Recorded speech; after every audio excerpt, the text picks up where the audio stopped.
Muy bien, bienvenidos a una nueva sesión de Historia del Pensamiento Económico, eh, siguiendo principalmente a el libro de justamente Historia del Pensamiento Económico de Rothbard, eh, de Murray Rothbard. Y como ya veíamos la clase pasada, la sesión pasada, concluíamos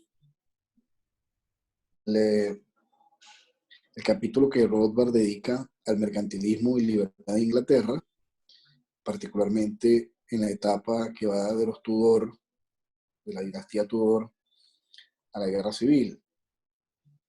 Estamos hablando que este capítulo termina más o menos, digamos, cronológicamente hablando, termina a mediados del siglo XV, a mediados del siglo XVII, con justamente Revolución Inglesa o la Guerra Civil, ¿no? Que recordemos, culmina con este hecho notable, pues, histórico de la ejecución de Carlos I de Inglaterra,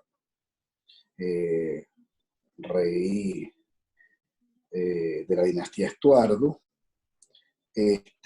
y culmina con la ejecución por digamos del rey Carlos I, como les decía, y comienza entonces el protectorado de Cromwell.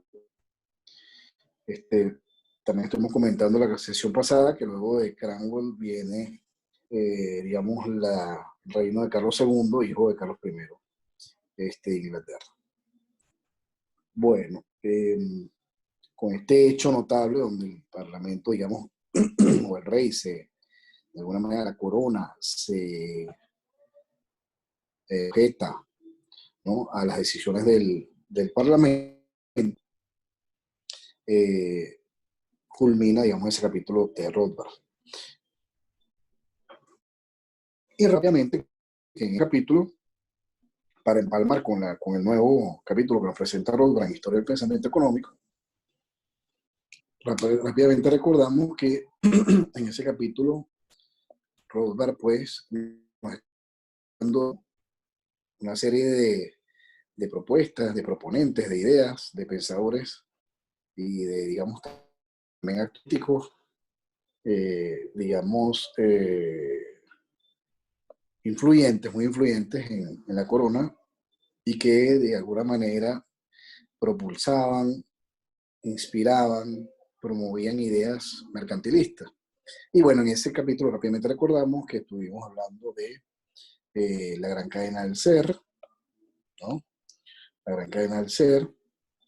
Estuvimos hablando de personajes como Sir Thomas Smith, estuvimos hablando también de Gresham, estuvimos hablando de Sir Edward Cook, estuvimos hablando del caso de estas famosas compañías, pues, que de alguna manera se beneficiaban de estas políticas mercantilistas inglesas, como la Compañía de las Indias Orientales, Adventurers Merchants.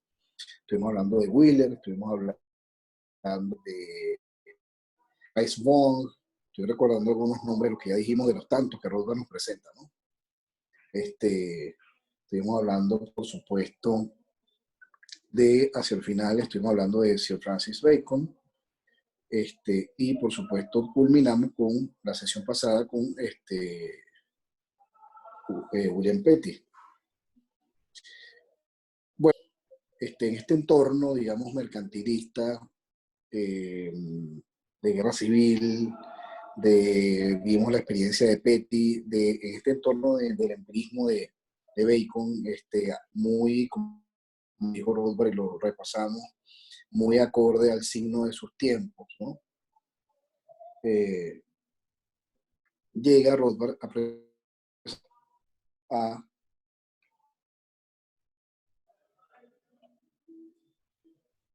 la segunda parte de este tema de mercantilismo y libertad en Inglaterra, pero ahora va de la guerra civil a 1750. ¿Ok? 150. Y particularmente le dedica este capítulo a otro gran personaje, así digamos, de la talla o quizás más, bueno, para Rothbard, digamos, para la influencia, las ideas austríacas y, digamos, o cercanas a las ideas austríacas, más importante, por supuesto, que Bacon, eh, un personaje de talla, pues, mundial, que es John Locke. Bueno, digamos, difícil no conocer, o por lo menos haber escuchado a John Locke, o sea, escuchado hablar de John Locke.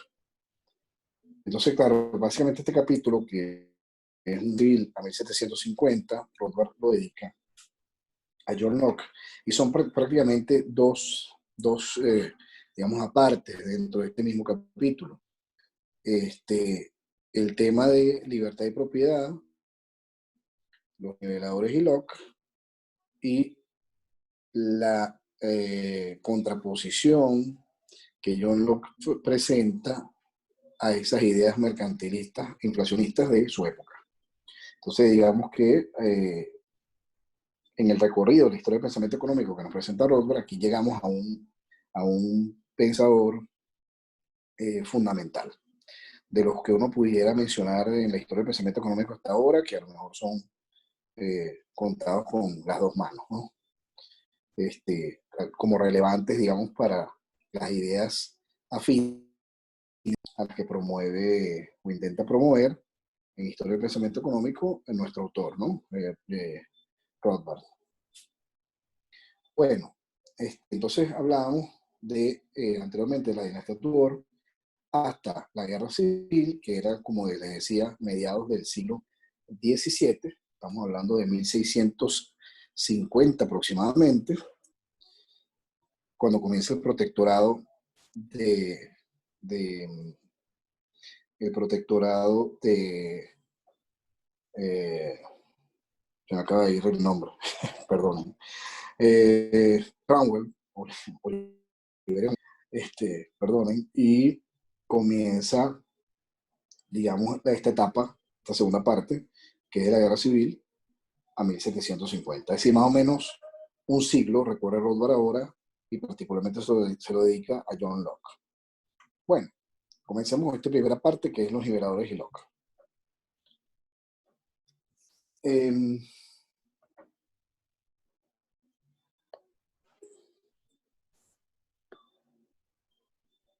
Muy bien. Nos comenta Rothbard que la confusión que genera la Revolución Inglesa en esa década de los 40, de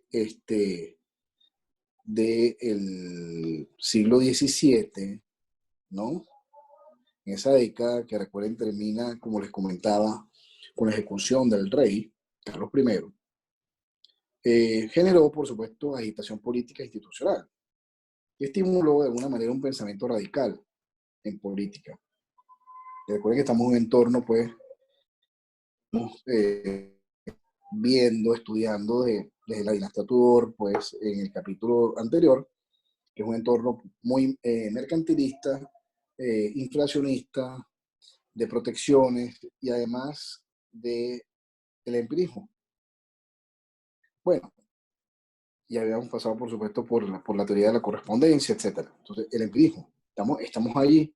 Entonces, como la revolución fue una lucha de religión y política, estaba dando de alguna manera Estuardo, que era católico, el bando del estante, representado por Oliver Cromwell, o liderado pues, por Cromwell, una lucha de religión entre católicos y protestantes y política, por supuesto. Al final, por un tema de poder. Mucho del nuevo pensamiento se inspiró en principios y visiones religiosas, ¿no? Por ejemplo, estaban las nuevas sectas, de nuevo aparecen las sectas milenaristas, comunistas, comenta Rothbard, primera vez anabaptista de principios del siglo XVI, de los 1500 en Holanda y Alemania. Eso es una digamos, de las tendencias que están aquí inspirando esta conmoción y está también el frenesí, la influencia de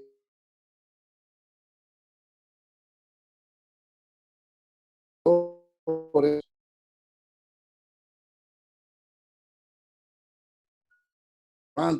que los filmes era a Inglaterra de mediados del siglo XVII. Lo dice. Muy bien, entonces, ahora presentándonos la inflación directa, la infiltración, perdón, o sea, la influencia directa de ideas como Münster y los comunistas anabaptistas. Por ejemplo, uno de los colaboradores de Münster, que era Heckler, luego del anabaptismo, funda el familismo, que son grupos religiosos, que Rothbard detalla de una manera. El familismo era un credo panteísta que afirmaba que el hombre es Dios y pedía el establecimiento del reino de Dios, es decir, del hombre en la tierra, como único lugar en que podría existir este reino. Y todo esto son, digamos, está Rothbard describiendo este entorno convulsionado e influido por ideas religiosas en Inglaterra. Las ideas familistas fueron llevadas a Inglaterra por un discípulo de Niklas. Viene Rothbard elaborando el argumento que se llamaba este discípulo Christopher Beatles. Y el familismo se extendió en Inglaterra durante 16. Bueno, un centro del familismo en Inglaterra de principios del siglo XVI estuvo en Yorkshire, en Grindleton. Allí, en la década posterior a 1615, nos comenta Rothbard, los Grindletonianos estaban liderados por coadjutor anglicano de Grindleton por el reverendo Burley. Fíjense los detalles a los que llega Rothbard, ¿no? Están liderados por Burley, parte del atractivo del familismo era su antinomianismo, la opinión de que las personas verdaderamente buenas como nunca podrían cometer pecado. Esa era, digamos, lo que significaba, pues, o la idea, de alguna manera representada por el antinomianismo. Entonces, el buenismo no pueden cometer pecado, por definición. Quizás los demás, me imagino, pues, que los demás que no pertenecían al grupo sí. Y por tanto, los antinomianos alardeaban de un comportamiento generalmente considerado como pecador, con el fin de demostrar a todos y cada uno que estatus divino y libre de pecado. Muy bien. Es decir, alardeaban de generar algún comportamiento como pecado, de alguna forma para demostrar, por contraste, que ellos estaban libres de pecado y tenían un estatus divino. Entonces viene Rothbard de alguna forma presentándonos un entorno influido pues religiosamente o por corrientes religiosas, y aparece un polo opuesto de ese nuevo pensamiento generado por la revolución en medio de fuerzas de la izquierda republicana ortodoxa, el primer movimiento masivo libertario consciente del mundo. En medio de la fuerza de la izquierda republicana ortodoxa aparece pues como polo opuesto los niveladores. Y aparte se llama los niveladores y Locke. Vamos a ver esta relación. Los niveladores, como verán, los levelers en inglés, bueno, considera un primer movimiento libertario, opuesto a todo este pensamiento de fuerza de la izquierda, anabaptismo, como lo hemos visto, pues influidos por el familismo, el anabaptismo, los grindletonianos, todo este grupo, el antinomianismo, ¿no? Las sectas milenaristas, este, y bueno, ahí y fíjense los diggers, los ranters y los field monarchies, que era izquierda de la revolución. A esto, entonces, los niveladores. Ok, entonces aparecen los niveladores, un movimiento masivo libertario, y en una serie de notables debates, principalmente entre el grupo de Cranwell y los niveladores. Fíjense que Cranwell es quien termina triunfando en la revolución y se convierte en el Lord Protector en el protectorado de Cranwell, que es en la etapa, digamos, que se da en la década de los 50 del siglo VII. Bueno, nada, pues hay un debate pues, contra esta gente de los niveladores dentro del ejército republicano. Los niveladores están liderados por John Lilburn, Richard Overton y William Walding, y desarrollan entonces una doctrina libertaria consistente, sosteniendo derechos de autopropiedad, propiedad privada, libertad religiosa para el individuo y la mínima interferencia del gobierno en la sociedad. Entonces, bueno, destaca Rothbard la aparición de este grupo, los niveladores, de alguna manera contrapuesto, antagónico a el grupo, digamos, en el gobierno, que son los cranwellianos, y estos, como verán, pues, son promotores de ideas como propiedad privada, libertad religiosa individual para el individuo y mínima interferencia del gobierno en la sociedad. Entonces, de las ideas de los niveladores, que tiene, por ejemplo, bueno, mira, los derechos de cada individuo a su persona y propiedad. O sea, cada individuo tiene derecho a su persona, a su propiedad, eran naturales. Entonces, claro, esto le suena muy bien, por supuesto, a nuestro autor de Historia del Pensamiento Económico que seguimos, Rothbard. Estos derechos digamos, a la vida, si se quiere decir, y derecho a la propiedad, eran para estos señores niveladores naturales. Es decir, ¿por qué? Porque derivaban de la naturaleza misma del universo. Y por tanto, no dependían de que el gobierno los reconociera o los otorgara. Y además no podían ser derogados por el gobierno. O sea, las personas teníamos derechos, unos derechos son independientemente de la opinión del gobierno, y eran derechos básicamente a la propiedad y a la vida. Aunque, dice Rothbard, la economía no era un asunto primario para los niveladores, su adhesión a una economía de mercado era una derivación, dice Rothbard, de ese énfasis en la libertad y derecho de propiedad privada. Aunque, digamos, su énfasis, su enfoque, no era económico, sino más bien, pues, político, jurídico, legal, tal, de,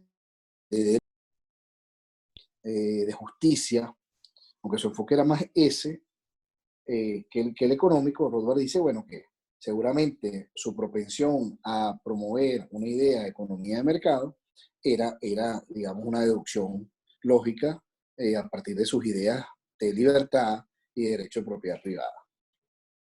Bueno, continúa ya nuestro querido presentando el caso. Y dice, por ejemplo, bueno, inicialmente parecía que los niveladores triunfarían en la acción. Cowell decidió resolver, usa fuerza, establece la dictadura coercitiva y su teocracia puritana. Recuerden que Cromwell es digamos, del protestante calvinista, esta dictadura metiendo a los niveladores en casa.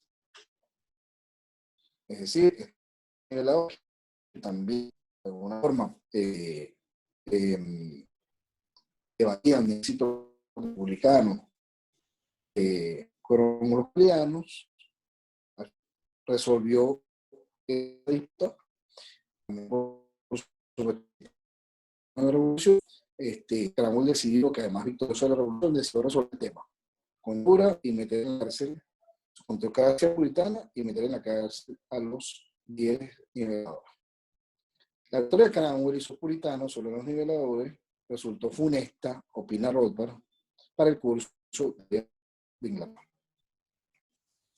Bueno, digamos porque algunas en opinión de Rothbard, se limitan, se cohiben, digamos, de las libertades. El republicanismo a los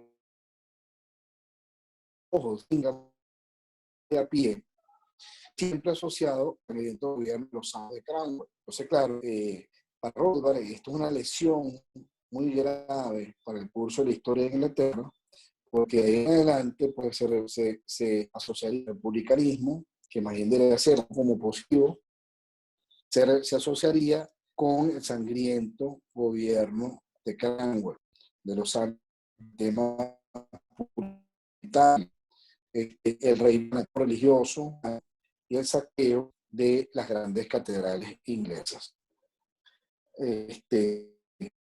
Entonces, claro, bueno, no puede ser, algunos es visto así, no puede ser único que la muerte de Cromwell a Rothbard lleva, de ahí que la muerte de Cromwell lleva realmente a la oración por Eduardo y al directamente de la causa republicana. Y vuelve a una que, digamos, de alguna manera, esto, de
bueno, digamos que es lo opuesto, al morir Cromwell y, digamos, morir en un periodo tan funesto de la historia de Inglaterra, por supuesto, la gente acude a lo contrario, ¿no? A la antítesis.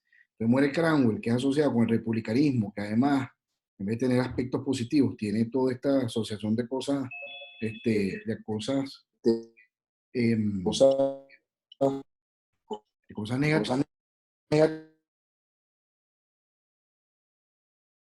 ¿no?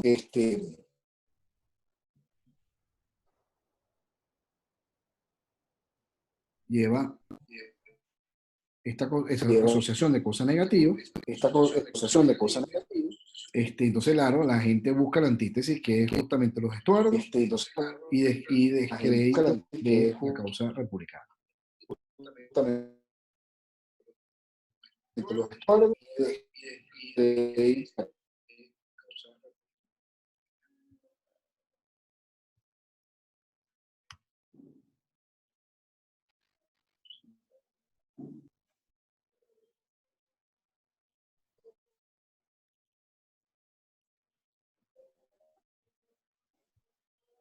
Muy bien.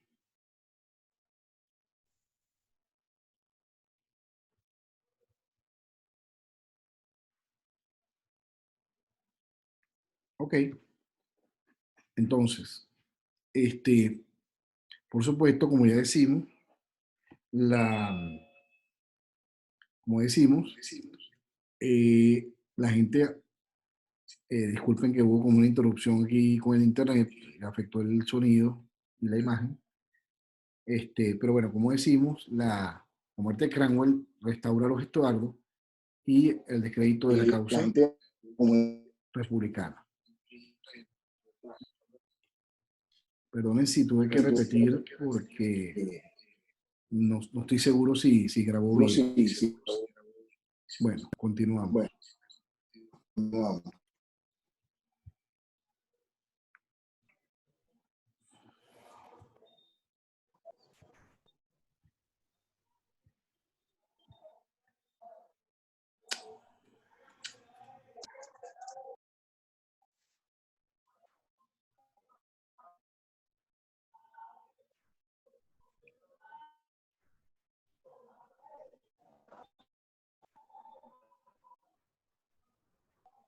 Muy bien.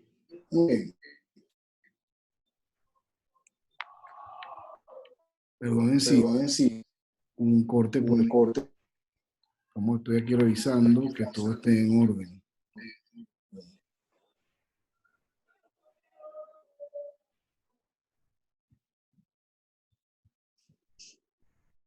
Bien. Bien.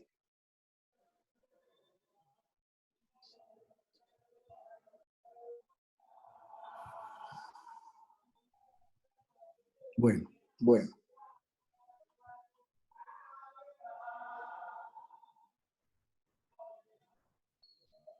sigamos entonces.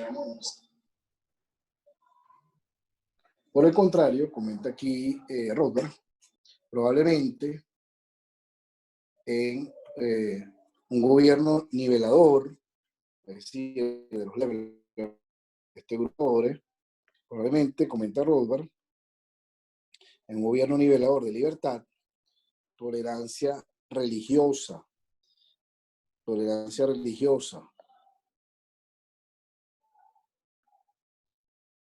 gobierno mínimo, bueno, podría haber resultado aceptable para el pueblo inglés. Por eso ha asegurado una política inglesa más libertaria, comenta Rothbard, de la que evolucionó realmente después de la restauración estuarda, ¿no? Y el acuerdo Whig.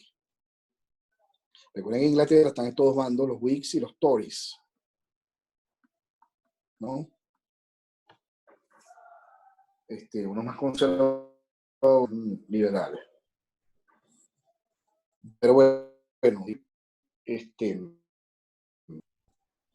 Rothbard comenta, bueno, mira, si se hubiese dado con esa característica de los niveles de tolerancia religiosa, derecho a respeto a la propiedad privada, un gobierno mínimo, seguramente, digamos, el pueblo inglés de disfrutar de esos beneficios habría asegurado en el futuro una política inglesa más libertaria de la que realmente hubo en los años que restauró los estuardos y de ser de acuerdo con el bando Whig. Bueno, los niveladores han adquirido una coloración, ¿verdad? A causa del nombre y porque además, bueno, han sido admirados por historiadores marxistas. Aunque para Rothbard, pues, digamos, no se puede llamar a los niveladores como izquierdistas, bueno, han sido admirados por historiadores marxistas y eso de alguna manera le ha dado coloración a la causa, una dice Rothbard izquierdista. Son entusiastas de su radicalismo y por ser las figuras más coherentes de la revolución burguesa del siglo XVII y posterior. Luego, en el siglo XVII, es lo siguiente, hubo una revolución llamada Revolución Burguesa.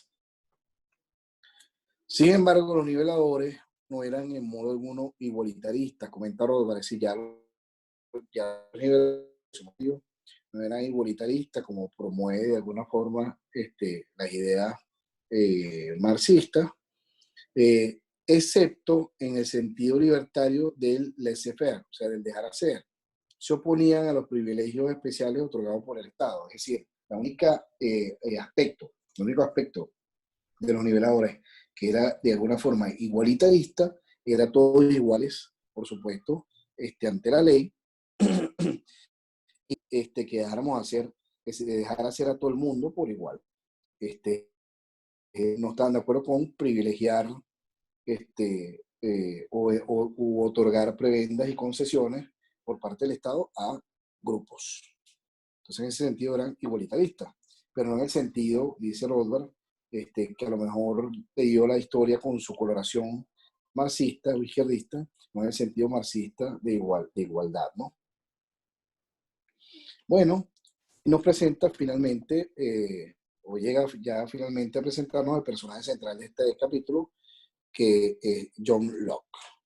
Entonces, claro, él hace, fíjense que Rothbard, el entorno, está presentando pues este entorno donde hay influencias de grupos religiosos, más, digamos, en materia social más tendientes al mercantilismo, tendientes más al, al estado más interventor, a más ideas, además este entorno donde Cromwell sale victorioso de la dictadura, el republicanismo entre comillas de Cromwell era la dictadura no solamente pues también religiosa del puritanismo, y que luego entonces al morir Cromwell se vierte, se va, digamos, a la otra banda, que es el bando Estuardo, se restaura, y tampoco es que fueran ellos muy liberales, que digamos, ¿no? Entonces, nos presenta John Locke, que vive en este siglo, hasta finales del siglo, e inicio, pues, del siglo XVIII. Bueno, gran teórico y político libertario, gran teórico político libertario para Rothbard. Ya dijimos al inicio de esta sesión que íbamos a presentar a uno de los, digamos, super personajes de la historia política y económica, o el pensamiento económico del mundo. Alcanzó preeminencia después de la Revolución, y particularmente en esta década de los 80 del siglo básicamente luego de la caída del protectorado de Cromwell. Hay una confusión, dice Rothbard, de interpretaciones en conflicto. Por ejemplo, se pregunta, la historia pues de alguna manera ha puesto en conflicto estas ideas sobre Locke. Se pregunta si fue Locke un pensador político radicalmente individualista, escolástico, protestante, conservador, ¿no?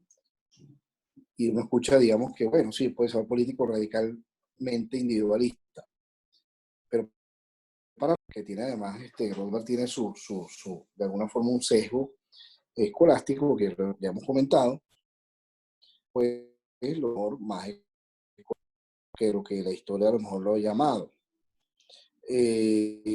lo ha catalogado. Si es un individualista o un mayoritario, o sea, el tema de que la mayoría tiene la razón, que la mayoría gobierne y tal, o si es un filósofo puro o un intrigante revolucionario, o es un heraldo radical de la modernidad, o alguien que medieval o clásica. Son preguntas que se hace Rothbard, y Rothbard, por supuesto, ahora nos va a presentar opinión.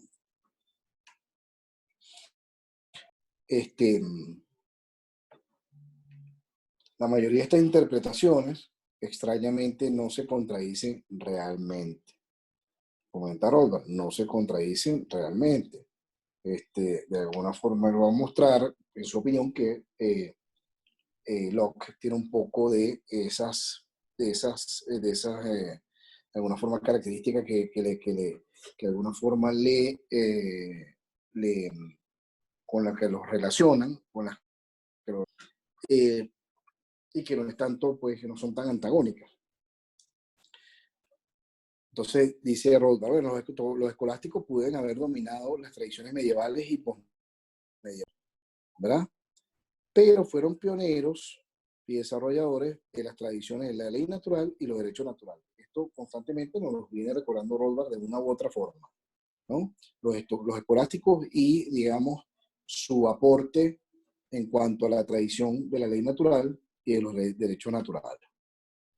El enfrentamiento de tradición frente a modernidad es en buena tesis, en buena parte para Rothbard, o sea, es creada de alguna forma por la modernidad, pero que no hay para Rothbard esta tradición representada por los escolásticos y la modernidad,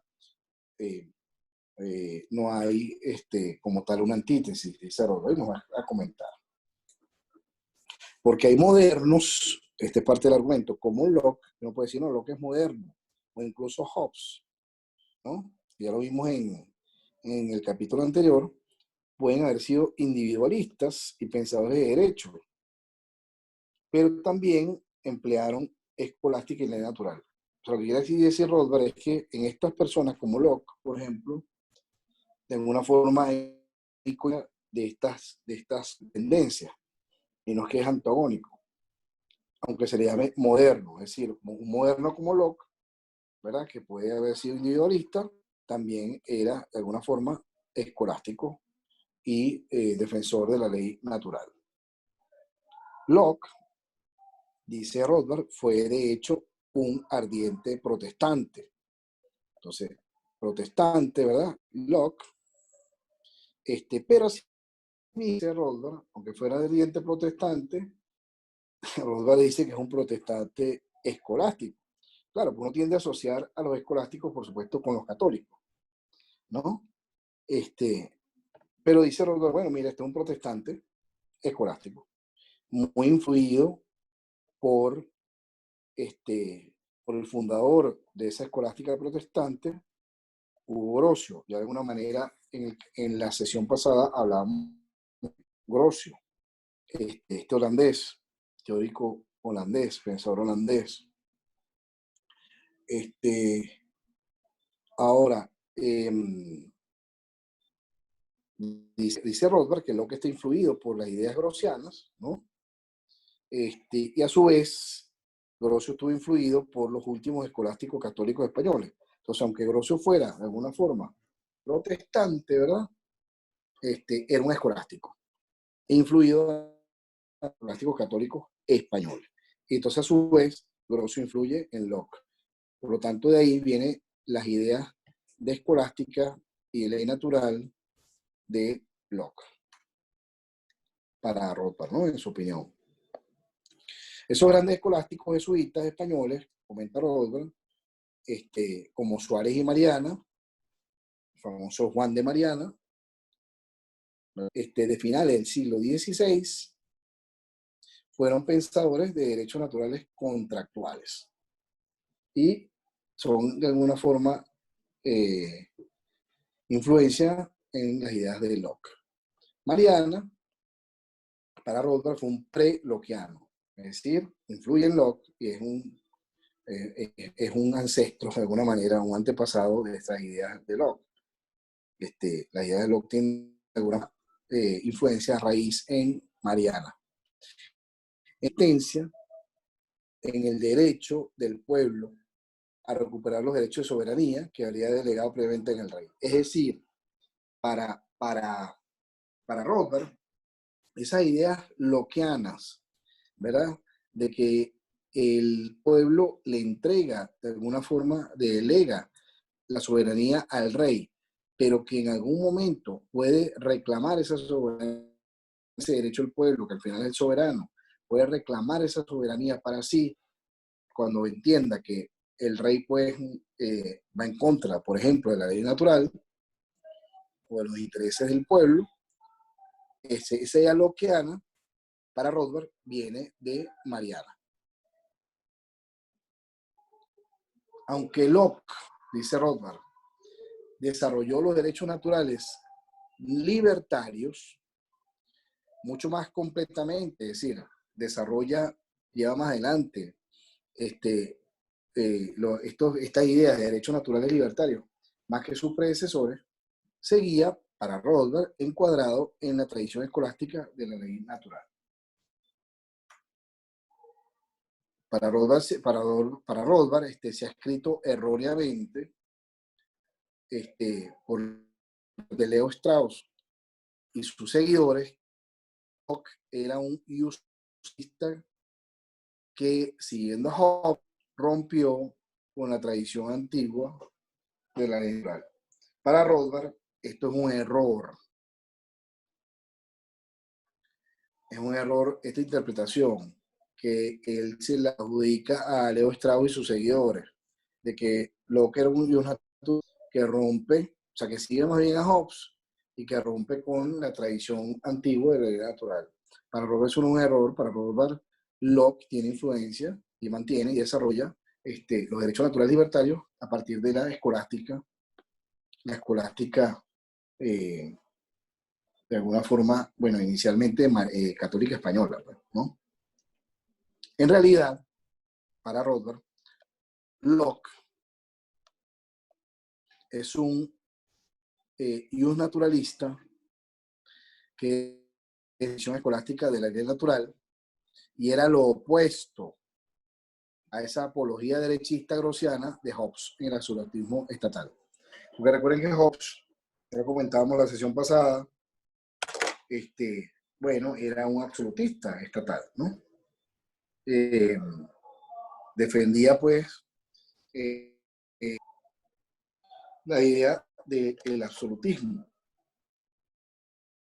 Y dice Rothbard que más bien Locke era lo opuesto, porque desarrolló la tradición escolástica de la ley natural y, digamos, alguien que desarrolle la ley natural o la tradición de la ley natural, el naturalista Locke no puede ser un absolutista, sino más bien un individualista o defensor de los derechos naturales individuales.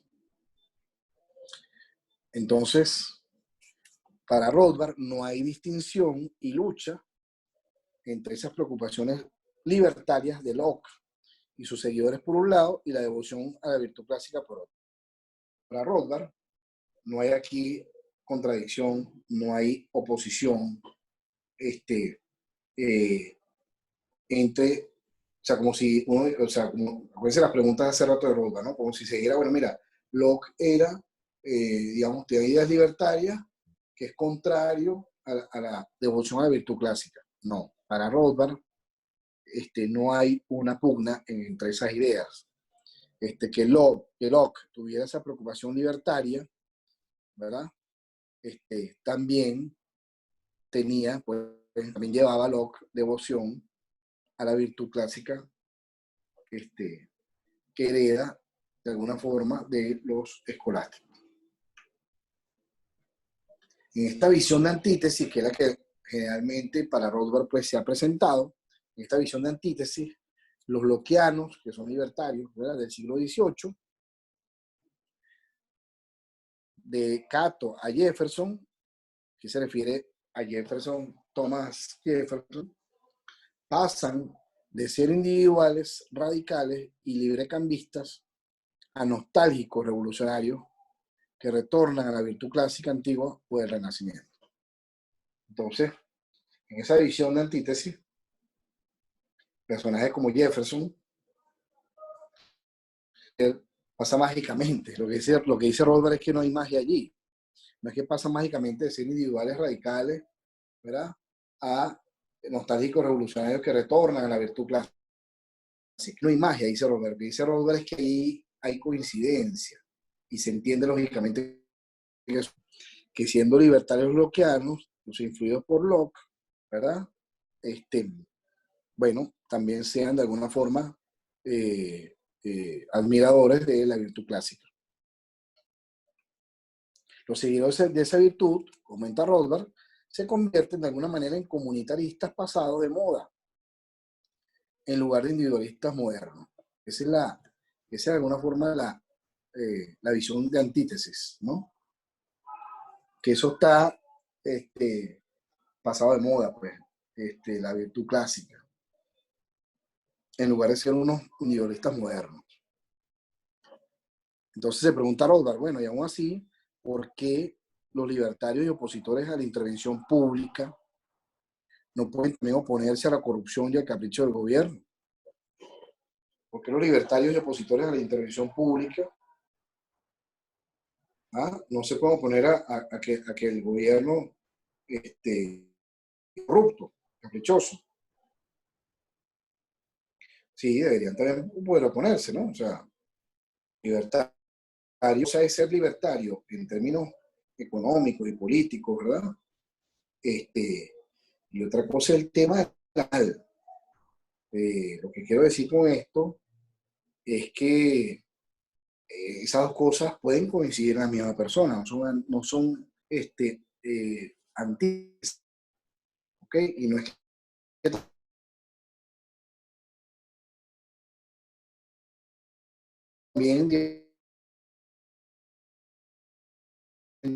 también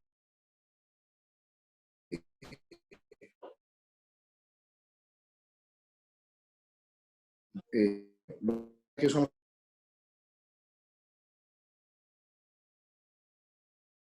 como el caso de Locke, en la misma persona, una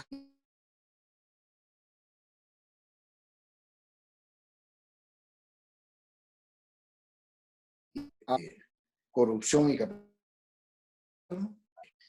estas aplica y también personas pro,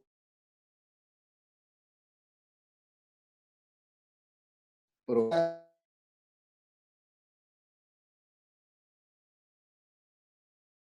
pronto clásica se opongan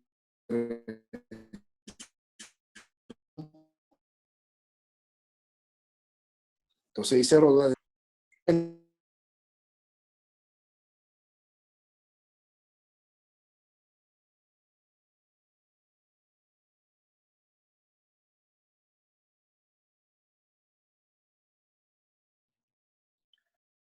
la tesis de lucha se desmorona, dice Rodberg, cuando nos damos cuenta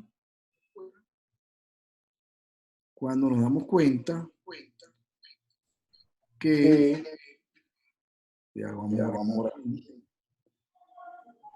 cuando nos cuando damos nos damos cuenta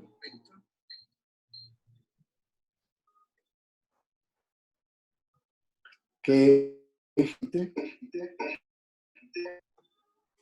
perdonen el feedback, un tema aquí con internet que hubo.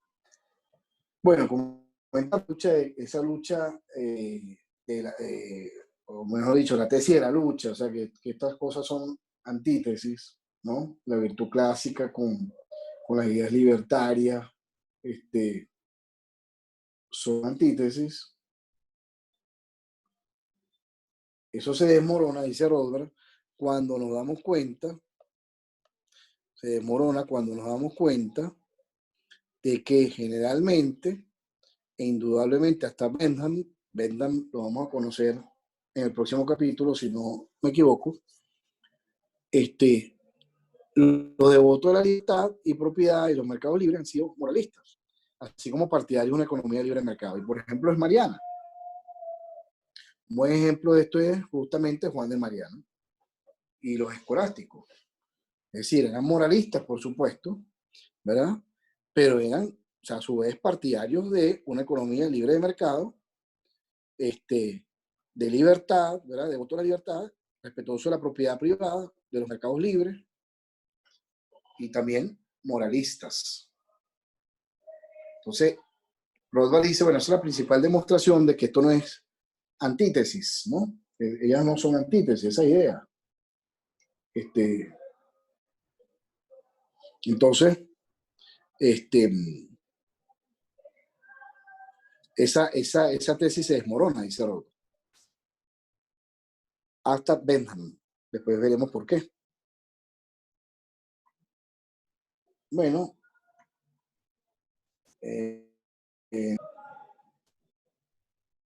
un segundo.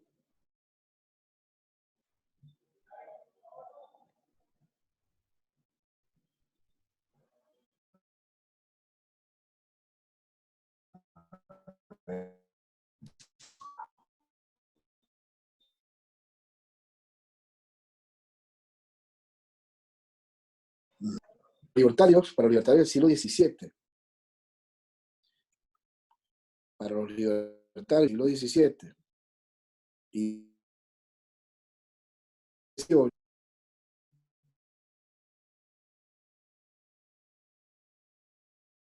para la mayoría de los tiempos y lugares, dice los ataques a la intervención del gobierno van felizmente, es decir, que estos temas no son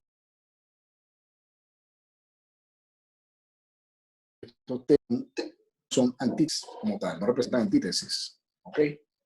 Muy bien. ¿Ok? Entonces, para los libertarios del siglo XVII y XVIII, y Roosevelt dice, bueno, realmente para los libertarios de todos los tiempos, ¿no? Que eso que, digamos, no nos guste la intervención del gobierno y la corrupción moral del gobierno, eso va felizmente de la mano. Es decir, van juntas esa idea. El tema moral, o sea, que no digamos, a los libertarios no les guste la corrupción, lógicamente, y también les promuevan una reducida intervención del gobierno. Para eso va de la mano generalmente. Bueno, la carrera de Locke puede dividirse en dos partes, dice Robert.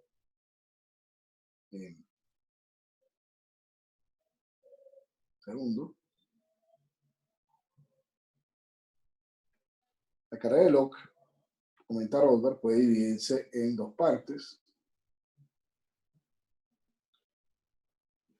El padre de Locke era abogado.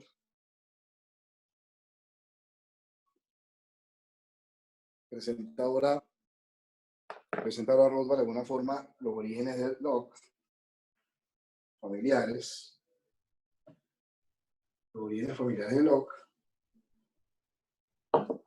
Entonces, un segundo para conectar acá algo.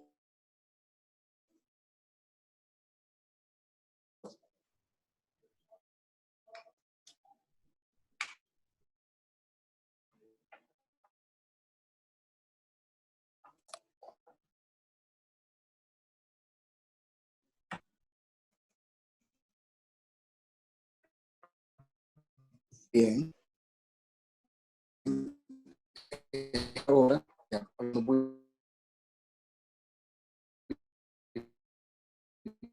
todos los interesante.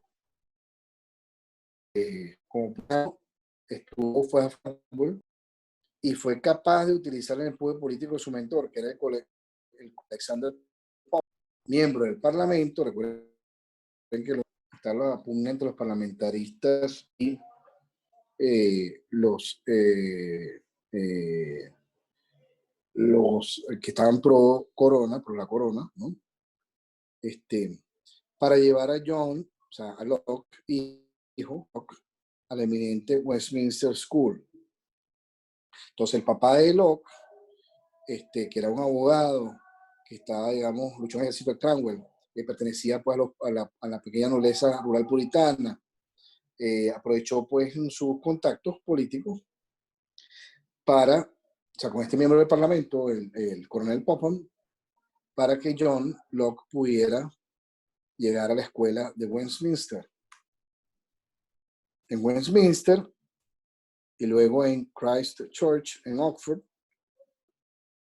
Westminster, luego Oxford, Locke se licenció y graduó en 1658.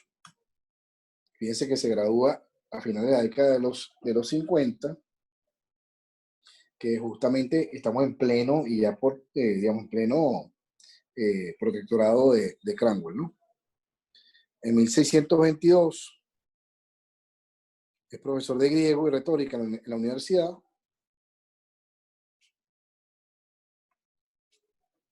Estudió medicina. Esto aquí debe haber un error de Habrá que revisar, pero debe ser 1662.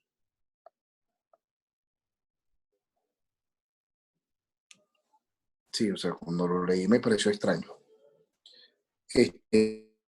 Entonces se convierte en profesor de griego y retórica, estudió medicina, se convirtió en médico, puede estar en Oxford sin tener que tomar las órdenes sagradas. Eso parecía que era de alguna forma, una regla. Si te mantenías en Oxford, tenías que tomar las órdenes sagradas, o sea, religiosas, a menos que estudiaras medicina y te podías quedar en Oxford. Bueno, por sus antecedentes y patrocinios puritanos, Locke quedó bajo la influencia de los científicos. Recuerden que cuando hablamos de Petty, estábamos justamente hablando de estos científicos baconianos en Oxford. Boyle, y tendió entonces por esa influencia de los baconianos en Oxford, dio Locke a adoptar el punto de vista científico, empirista, moderadamente absolutista de sus amigos y mentores. Recuerden que los baconianos en Oxford eran empiristas. Entonces, bueno, influidos por ellos, ahí en Oxford, Locke también toma era científico, entre comillas, Rothbard, entre comillas, científico del empirismo. Y, por supuesto, eso tendía al absolutismo. Durante su estancia en Oxford, Locke adoptó la metodología empirista, la filosofía de los sentidos baconianos, recuerden el tema de que todo se capta por los sentidos, a ese ensayo de Locke llamado, a ese ensayo sobre el entendimiento humano que Locke escribe, influido pues por estas ideas baconianas, dice Rothbard.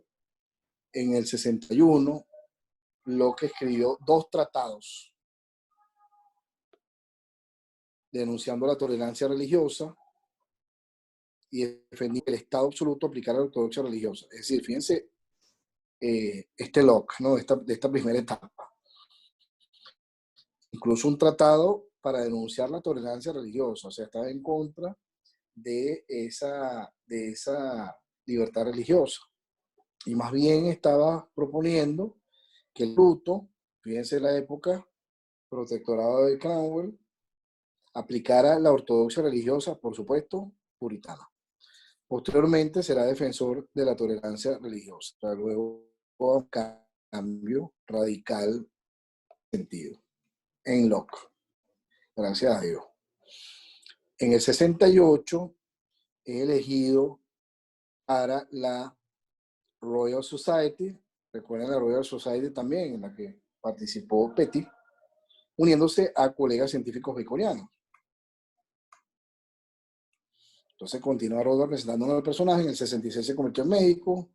En el 67, secretario personal, consejero, escritor teórico y amigo íntimo del gran Lord Ashley.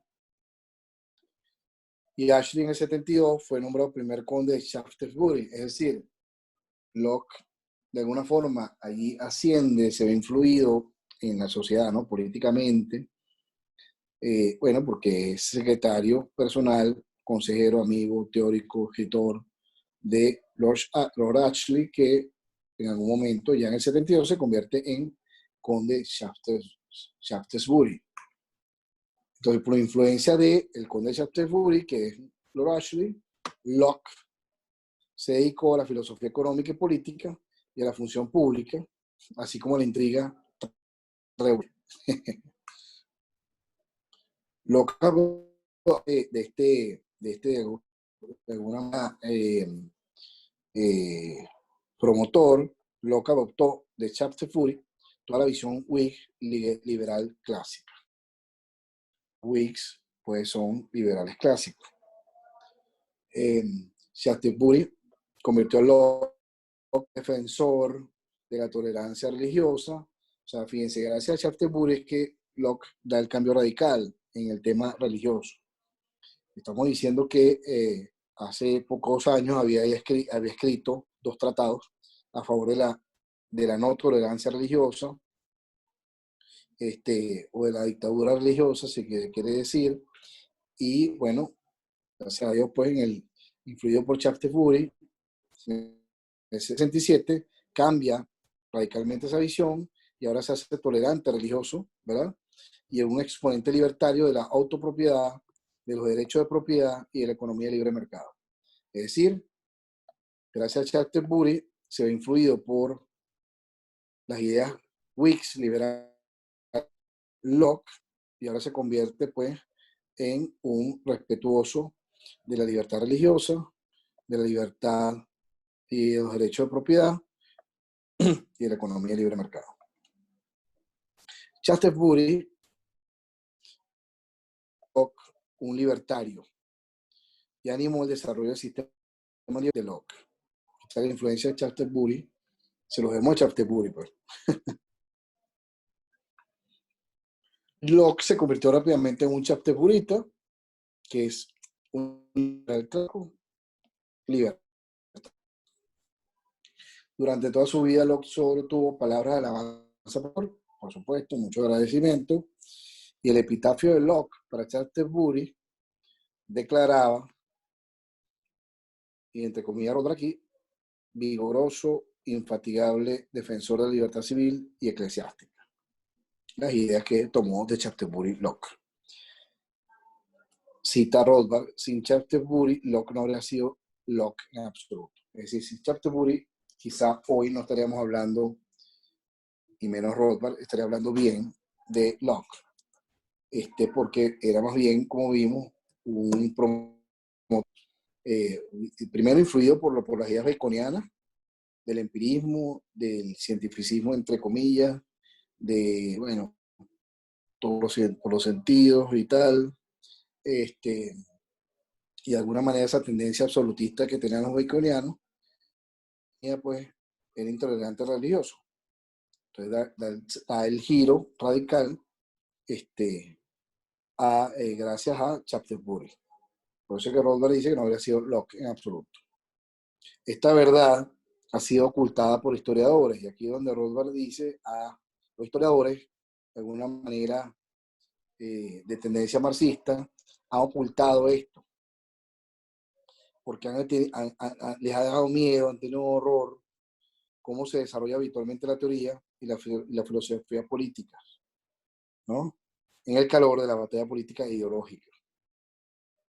Entonces, claro, los historiadores han, según Rothbard, pues, han tendido a ocultar esta verdad de Locke por el miedo que da, pues, lo que eso significaría en el calor de la batalla política e ideológica. Muchos creen que tienen que esconder esta relación para construir una imagen idealizada de Locke, el filósofo puro, aislado, separado de las sucias y mundanas preocupaciones del mundo real, cuando realmente era una persona bastante terrenal en ese sentido, preocupado por el mundo real, no era aislado. Entonces comenta Rothbard que Locke y el conde Shaftesbury comenzaron a construir un movimiento neoliberador. Es decir, las ideas de los neoliberales Cromwell, ¿verdad? No, ideas que eran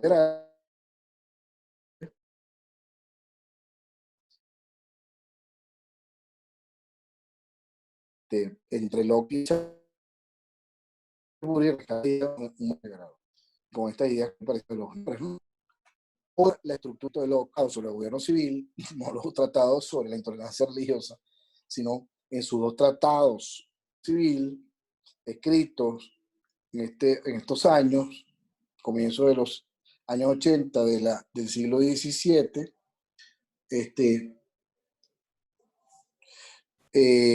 toda esa estructura de pensamiento, ¿verdad? Nos comenta Rothbard, como esquema para justificar la revolución futura Whig contra los Estuardo, era un desarrollo creativo de la doctrina niveladora. Es decir, la influencia niveladora de Locke nos está presentando aquí Rothbard. La autopropiedad, el derecho deducido a la propiedad, el libre intercambio, la justificación del gobierno como dispositivo para proteger dichos derechos. O sea, el gobierno se justifica para proteger aquellos derechos de propiedad. El derecho a derrocar a un gobierno, y aquí está seguramente la influencia de Mariana, un gobierno que esos fines o se convierte en destructor de los mismos. Es decir, la soberanía puede retornar al pueblo. Entonces, bueno, de alguna forma se presenta aquí el desarrollo que hace Locke de estas ideas en sus tratados sobre el gobierno civil, que son los que uno, digamos, tiende a conocer de Locke, ¿no? Uno de los antiguos líderes niveladores, John Wildman, está muy cerca de ese equipo, de ese tándem Locke-Shaftesbury en esa década de los 80. Bueno, la profunda afinidad de Locke con las enseñanzas escolásticas, la profunda afinidad de Locke con las enseñanzas escolásticas, aquí Rothbard lo destaca, ha sido ocultada por el hecho de que para Locke, el enemigo real de la libertad civil y religiosa era el del absolutismo monárquico durante finales del siglo XVII y parte del XVIII, la Iglesia Católica. Entonces, claro, este es parte del error, dice Rothbard, que como para Locke, Shaftesbury y los Whigs, el enemigo de esa libertad civil y religiosa, que a su vez era defensor del absolutismo monárquico, ¿no? Finales del siglo XVII y parte del XVIII, era la Iglesia Católica, como para este grupo, para Locke y Shaftesbury, ¿no? La Iglesia, el defensor de las ideas pues absolutistas, monárquicas. Recuerden que ya a finales del siglo XVII tenemos gobierno o el reino de Carlos II. Entonces, claro, y era Estuardo. Entonces, claro, ahí de alguna forma que estaba, influía, ¿no? Entonces, como entonces tú, o sea, erróneamente, lo que dice que aquí quiere decir Rothbard, tú ves a Locke y a Shaftesbury como contrarios a la Iglesia Católica. Bueno, porque en ese momento la Iglesia Católica, digamos, estaba defendiendo el absolutismo monárquico, relacionada con el absolutismo monárquico. Entonces, digamos, error histórico, dice Rothbard. Entonces, como Locke está en contra de la Iglesia Católica, por lo tanto, Locke plástico, ¿no? Pero claro, a lo mejor aquí desviados de las ideas escolásticas eran a lo mejor esos representantes de la Iglesia Católica que estaban cercanos al absolutismo monárquico. A lo mejor eran ellos los desviados de las ideas escolásticas, ¿no? Pero el origen de esta idea escolástica es muy católico, justamente. Entonces, dice Rothbard que ciertamente tiene Locke con las ideas escolásticas. Bueno, se tiende a no quiere decir que Locke sea, digamos, absolutista monárquico porque sea cercano a la escolástica, todo lo contrario, ¿verdad? Ni por ser escolástico sea católico, y como de alguna manera en esa época estaba cercana al absolutismo monárquico, entonces no pega. O sea, eso es lo que quiere decir Rothbard, que hay un error, ¿no? Y a mediados del siglo XVII, ¿no? El catolicismo o papismo no se identificaba con los derechos naturales y los controles del despotismo real, como anteriormente hizo, justamente, como anteriormente hizo justamente la escolástica, o por influencia escolástica. Recuerden pues los salmantinos, eran católicos, ¿no? Entonces, claro, lo que pasa aquí cuando se refiere al catolicismo, quizás la jerarquía o eran esos representantes de la Iglesia Católica de ese momento cercanos a la corona, ¿no? A mediados del siglo XVII. Entonces, claro, no se identificaba con derechos naturales, con controles del despotismo real, sino más bien se identificaba la Iglesia Católica o representantes católicos de ese momento, más bien se identificaban era con el absolutismo. de Luis XIV en Francia, por ejemplo, ¿no? Estamos hablando del Rey Sol, de Luis XIV en Francia, que era el principal estado absolutista de Europa, y antes con la España absolutista también. Entonces, claro, aunque estos reyes fueran católicos, aunque sea de nombre, tanto en Francia como en España, y ahora vemos la influencia de Inglaterra, no quiere decir que fueran, por supuesto, propulsores o, de alguna manera, uso de las fundamentales escuelas.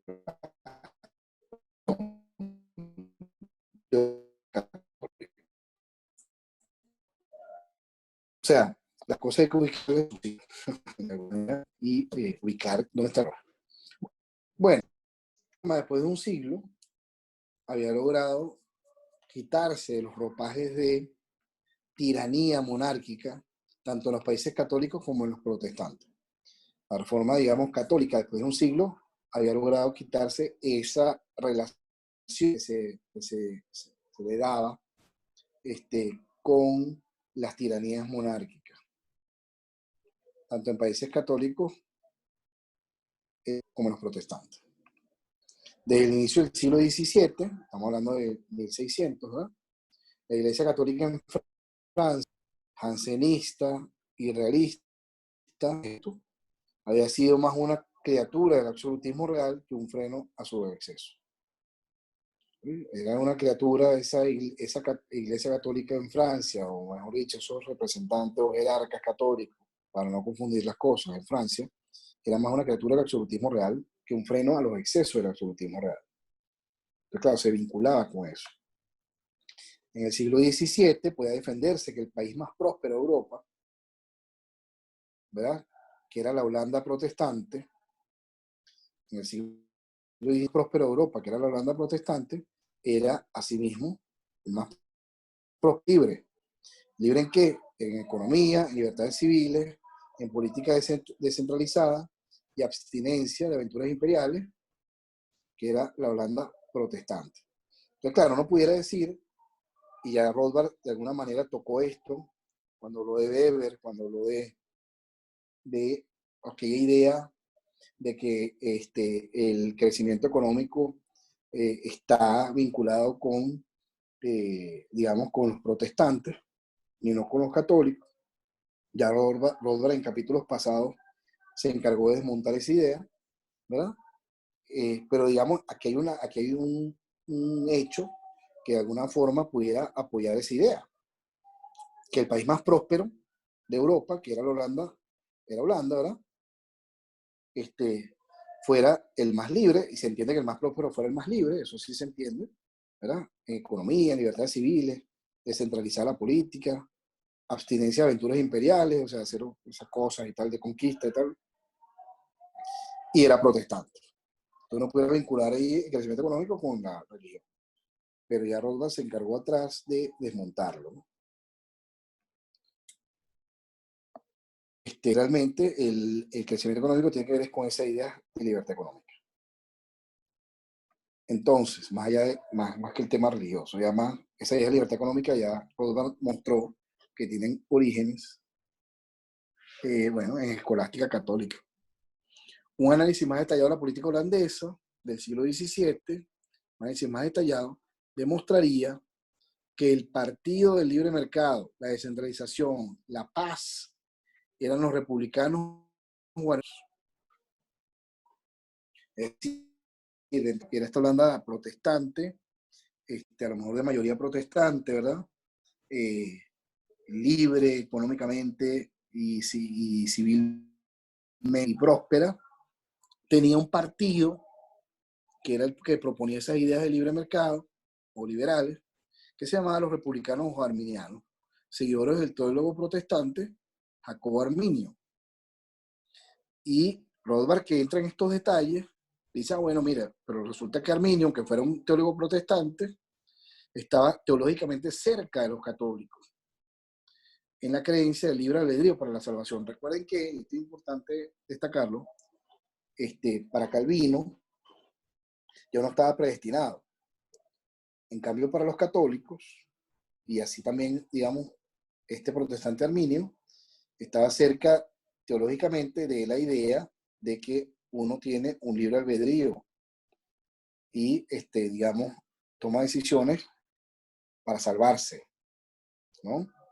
Pero no está predestinado y que haga lo que haga, entonces te va a salvar o no te va a salvar, que es una idea más calvinista. Entonces, por el contrario, el partido calvinista de Holanda, este es el partido republicano o los arminianos, ¿no? Pero está el otro, que es el partido calvinista de Holanda, defendía más bien la monarquía de los Orange, el estatismo, el control de los mercados, una política exterior de carácter bélico, es decir, las otras ideas. Entonces, aunque fuera una Holanda protestante, lo que está diciendo aquí Robert es, epa, mosca, si entramos en el detalle, esa Holanda protestante genera estas ideas, digamos, de libertad económica que a su vez crean la prosperidad, pero no porque sea calvinista, sino más bien porque está más cerca de los católicos. Porque, bueno, a través de Arminio, ¿no? Porque los calvinistas más bien eran lo contrario, pro monarcas, pro monarquía, pro estatismo, pro controles y pro belicismo.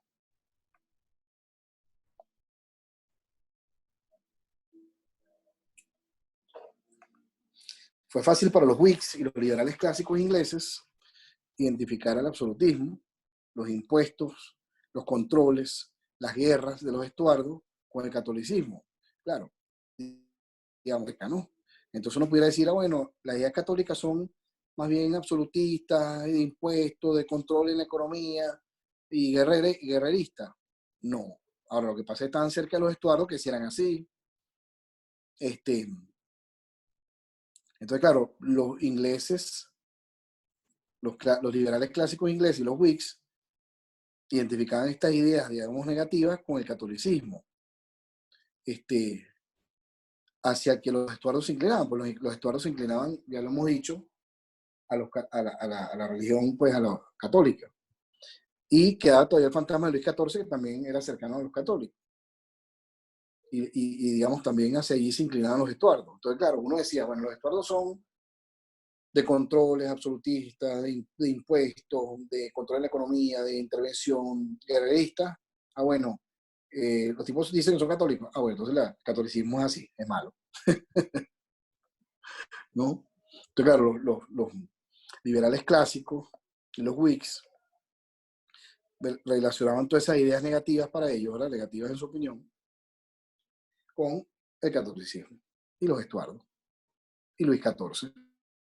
Entonces, en consecuencia, dice Rothbard, la tradición colonial inglesa y americana, incluso la libertaria, se vio imbuida de un anticatolicismo fanático.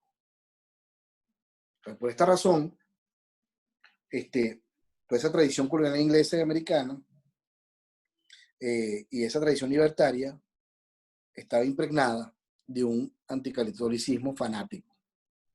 Fanático, dice Rothbard, porque no analiza, digamos, las verdaderas razones, o no va a las causas o a las raíces, ¿no? Y raramente, entonces, la tradición colonial inglesa, americana y la libertaria, raramente secundaba la idea de incluir a los malvados católicos bajo la tolerancia religiosa, ¿no? Como los católicos estaban vinculados con estas ideas absolutistas, ¿no? De controles que para ellos eran negativas, entonces, bueno, como malo, estaba en catolicismo, dice fanáticamente, y estos eran anticatólicos fanáticos, entonces, por supuesto, al hablar católico,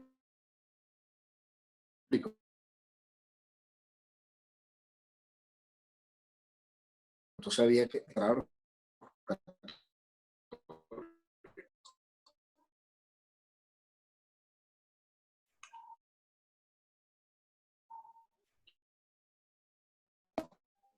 dice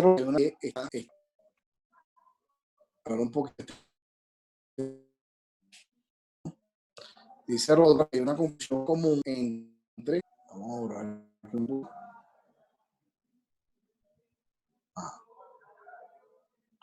Hay una confusión común, dice Rothbard, en la teoría del trabajo de Locke. Vamos a ver. Pasa a Rothbard ahora a otro tema. Locke basa su teoría de los derechos de propiedad natural en el derecho de la autopropiedad de cada individuo, en una propiedad de su propia persona. Es decir, uno es propietario de su persona, uno pudiera decir de su vida, ¿verdad? Ahí basaba los derechos de propiedad natural. Entonces, ¿qué es entonces el ideal de cada uno?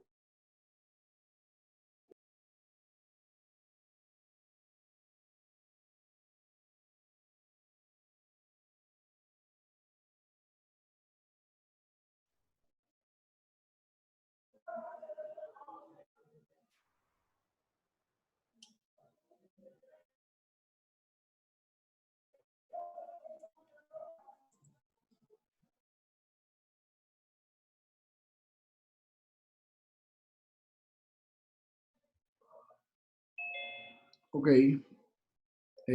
perdonen que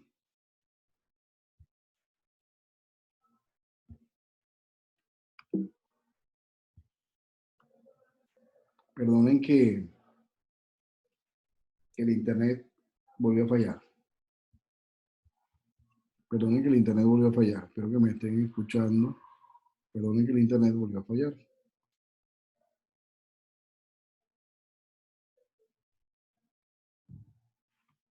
Ok.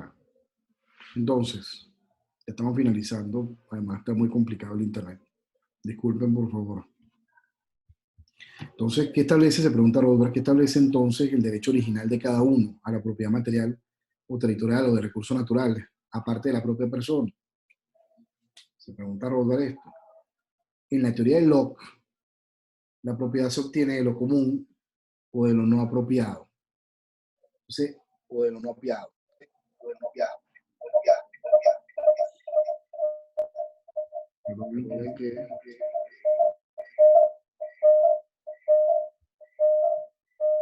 Aló, perdonen que.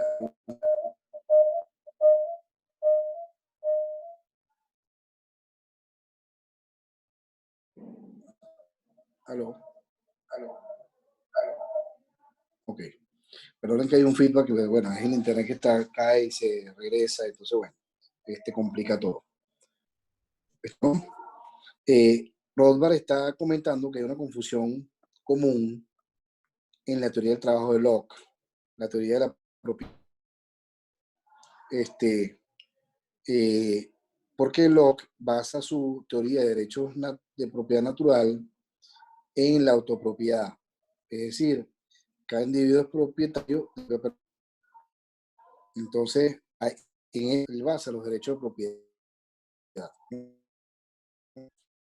Entonces, me pregunto, Rothbard,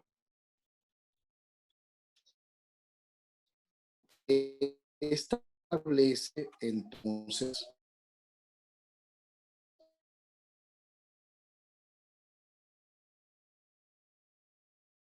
el hecho de cada uno de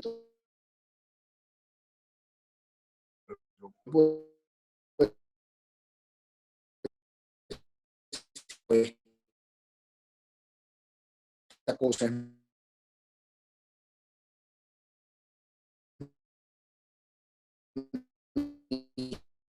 mía? Este,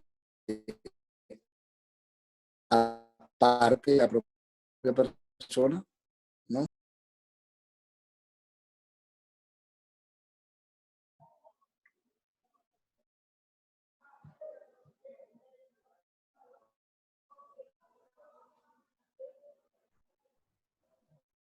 Aló, oh, ok, ok, aló, aló,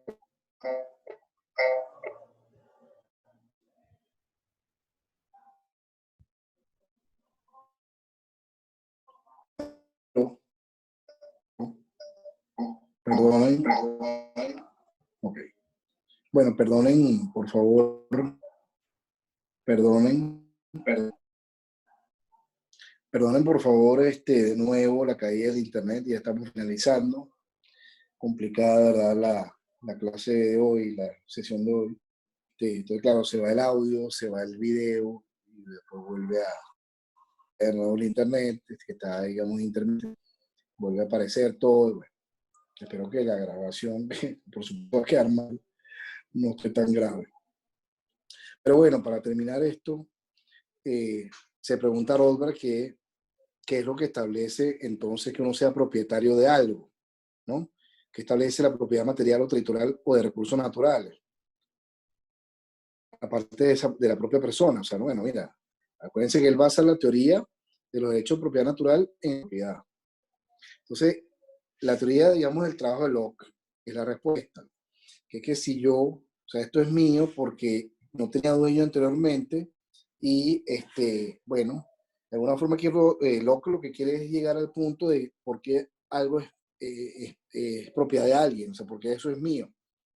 La respuesta que él da en la teoría de Locke, basada pues en la teoría del trabajo de Locke, es que la propiedad se obtiene de, digamos, mezclar el trabajo propio con que no tenía dueño, que no estaba usada. Entonces uno mezcla su energía personal con un recurso natural y que no tuviera dueño. Entonces así yo le doy al recurso un uso productivo y por tanto entonces ya lo hago de mi propiedad. Claro, porque uno pudiera decir, bueno, mira, las cosas están en la naturaleza. ¿Cómo las hago yo? ¿Cómo las hago mías? Digamos, como, digamos, de arranque, ¿no? Suponte un terreno, o suponte no sé, un pozo petrolero, o consigues petróleo, pues, en el patio de tu casa. Bueno, eh, trabajándola, es la respuesta de Locke, pensando en estas cosas, es que la propiedad se obtiene de lo común, es decir, en ese momento el terreno o el petróleo que está ahí en el subsuelo es común, ¿verdad? Pero aún no es apropiado por nadie, o sea, no es de nadie todavía, no es propiedad de nadie. Entonces, este, pasa a ser propiedad privada, eso que es común y que no era propiedad de nadie, pasa a ser propiedad privada, de la misma forma que el hombre pone en uso la propiedad no usada, es decir, mezclando su propio trabajo.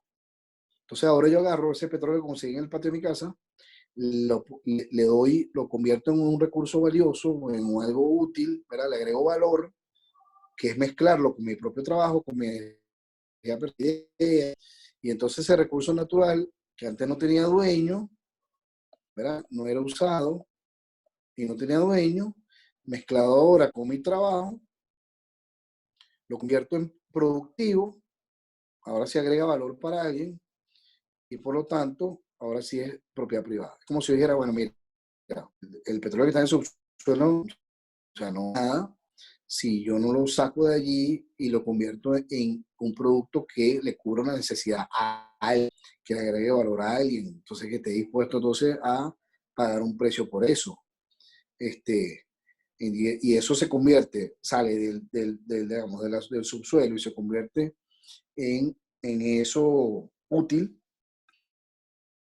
yo lo mezclo con mi trabajo, a mi energía personal. Entonces ahí es donde justifica la propiedad Locke en su teoría del trabajo. Muy bien. Con esto, terminamos la sesión de hoy. Con esto terminamos en la parte de libertad y propiedad, la relación de Locke y los niveladores. Ya vimos pues, personajes, vimos sus orígenes y vimos además su cambio radical, digamos, anti la libertad religiosa y más pro-absolutista y empirista, digamos, a virtud clásica, escolástica, liberal, conservador, liberal clásico, eh, más pro-Whig, bueno, John Locke, defensor de la propiedad privada, de la libertad religiosa, John Locke. Entonces Rothbard ahora en el siguiente parte y, digamos, último de este capítulo, de civilismo y libertad en Inglaterra, en la etapa que va de la Guerra Civil a 1750. Ahora pasa Rothbard a la siguiente parte y último de este capítulo, que es el enfrentamiento de Locke con las ideas mercantilistas e inflacionistas. Y eso lo haremos en la próxima sesión. Bueno, cuídense mucho y que estén muy bien. Y aquí despido la clase y disculpen por favor todo lo malo, los inconvenientes causados técnicos, inconvenientes causados por el pésimo servicio de internet que hoy, entre comillas, disfrutamos. Bueno, que estén muy bien. Saludos a todos y cuídense. Seguimos.